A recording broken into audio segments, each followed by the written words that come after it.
Hello students, I am Mohammad Maur Siddiqui, your science teacher. Today we will discuss from chapter first.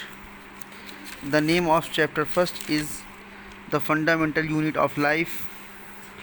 Students, please listen carefully. The name of topic is cell division. In this chapter, first of all, we will go through the topic cell division. Cell division means कोशिका विभाजन. Cell division is the process of formation of new cells in organism required for growth and reproduction. कोशिका विभाजन एक क्रिया है किसी भी एक ऑर्गेनिज्म जीव में नई सेल के बनने की. मीन्स किसी भी एक जीव के नई सेल में बनने की क्रिया को हम सेल डिवीज़न कोशिका विभाजन कहते हैं.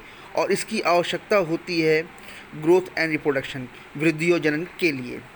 It helps to repair old dead and injured cells as well as to form gametes. और क्या करता है इस कोशिका विभाजन में क्या होता है कि इसकी मदद से जो भी बॉडी में ओल्ड डेड या इंजर्ड सेल्स होती हैं उनकी रिपेयर होती है. मीन्स उनका टूट फूट जो होता है फिर से वो सही के रूप में सही कोशिका के रूप में बदल जाता है और एक गैमेट यानी युग्मक बनाता है. Two main types of cell divisions are mitosis and meiosis. दो मुख्य प्रकार के कोशिका विभाजन होते हैं, माइटोसिस एंड मियोसिस. माइटोसिस को कहते हैं समसूत्री विभाजन और मियोसिस को कहते हैं अर्धसूत्री विभाजन. Mitosis it is the process of cell division. Mitosis कोशिका विभाजन की एक क्रिया है इन विच जिसमें new body cells are formed. कोई भी एक बॉडी सेल्स जो होती है वो बनती है.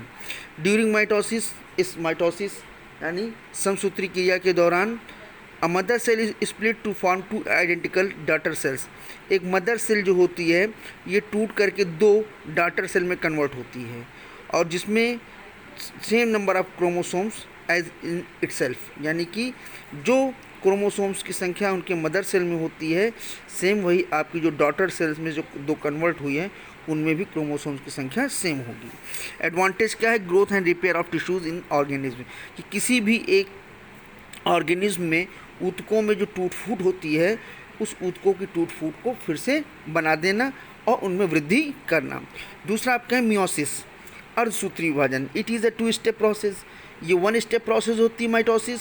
मियोसिस टू स्टेप प्रोसेस होती है जिसमें विशेष प्रकार की सेल्स जो होती हैं वो जनन अंग या फिर ऊतकों में, चाहे वो प्लांट्स हो चाहे वो आपके एनिमल हो, ये आगे जा कर के गैमेट्स का निर्माण करते हैं. और गैमेट्स मतलब युग्मक, और युग्मक आपके मेल में स्पर्म होते हैं, फीमेल में एग सेल्स. और यही गैमेट्स जो होते हैं फर्टिलाइजेशन यानी कि निषेचन की क्रिया में भाग लेते हैं और निषेचन हो जाने के बाद आपका एम्ब्रियो भ्रूण का निर्माण होता है. और इस ड्यूरिंग मियोसिस अर्धसूत्री विभाजन के दौरान जो मदर सेल होती है ये 4 न्यू डॉटर सेल्स में स्प्लिट होती टूटती है. उसमें 2 में, इसमें 4 में. Each having half the number of cells number of chromosomes than itself. उसमें सेम नंबर ऑफ क्रोमोसोम्स था, इसमें हाफ नंबर ऑफ क्रोमोसोम्स होगा. द स्पर्म और एग सेल्स इसमें बनती हैं और मिलने के बाद दोनों में फर्टिलाइजेशन होने के बाद एम्ब्रियो का निर्माण होता है. इसी तरीके से again the same number of chromosomes as the mother cell. और फिर इसी तरीके से जो उससे आगे जाकर के एक मदर सेल बनेगी उसमें भी सेम नंबर ऑफ क्रोमोसोम्स होंगे और फिर उनसे जो आगे जाकर डॉटर सेल्स बनेगी उनमें भी जाकर के हाफ क्रोमोसोम्स की संख्या होगी. तो देखिए पहले वाले जो मैंने आपको माइटोसिस बताया है इसमें मदर सेल है ये स्प्लिट हुआ, देखिए 2 डॉटर सेल में कन्वर्ट हुआ है. और दूसरा जो आपका मियोसिस है अर्धसूत्री विभाजन, इसमें देखिए मदर सेल है इसमें 2 डॉटर सेल बना क्योंकि ये 2 स्टेप होती है और 2 डॉटर सेल से देखिए 4 डॉटर सेल्स में बना. तो ये आपका स्पर्म सेल ऊपर की तरफ 2, नीचे की तरफ 2 आपकी एग सेल. और इसका एडवांटेज ये है कि allows genetic variation through a process of DNA replication. कि डीएनए के द्विगुणन के क्रिया के कारण इनमें आनुवंशिक विभिन्नता आती है. स्टूडेंट्स, हमने आज आप लोगों को सेल डिवीज़न के बारे में बताया है और ये सेल डिवीज़न की दोनों प्रोसेस जो आपकी माइटोसिस और मियोसिस यानी कि समसूत्री विभाजन और अर्धसूत्री विभाजन, इनके दोनों के बारे में आप लोग स्टडी करिएगा और जो इसका स्ट्रक्चर बना हुआ है इसको भी बनाने की प्रैक्टिस करिएगा. Thank you.